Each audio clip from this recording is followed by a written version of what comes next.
గురుగారు, తులారాశి వారికి ఈ వారం ఎలా ఉండబోతోంది? తులారాశి వారికి 3 గ్రహాలు యోగిస్తున్నాయి తల్లి.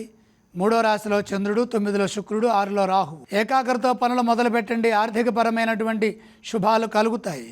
ఇప్పుడు మీరు తీసుకునే నిర్ణయాల ద్వారా మీకు ఆర్థికంగా మేలు జరుగుతుంది. ధనాన్ని పొదుపుగా వాడుకుంటే భవిష్యత్తు శుభప్రదంగా ఉంటుంది. శుక్రానుగ్రహ సిద్ధి భాగ్యస్థానంలో ఉన్నది కాబట్టి సాధ్యాసాధ్యాలను దృష్టిలో పెట్టుకొని ఎంతవరకు వీలైతే అంత ఎక్కువగా ఆర్థిక సంపత్తిని వశం చేసుకోవాలి. అభ్యాసపూర్వకంగా అనుభవంతో చేసే పనులు విజయాన్ని ప్రసాదిస్తాయి. ప్రతి పని జాగ్రత్తగా చేయండి.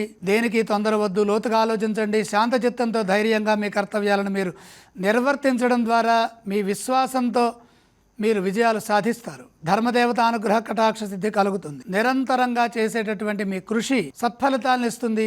కేవలం ఆలోచనలకే పరిమితం కాకుండా ఆచరణ యోగ్యమైన కృషి అవసరం. విసుగు చెందకుండా ఓర్పుతో వ్యవహరించండి. చేసిన పనే చేయకండి. కొత్తగా ఆలోచించండి. కొత్తగా చేయండి.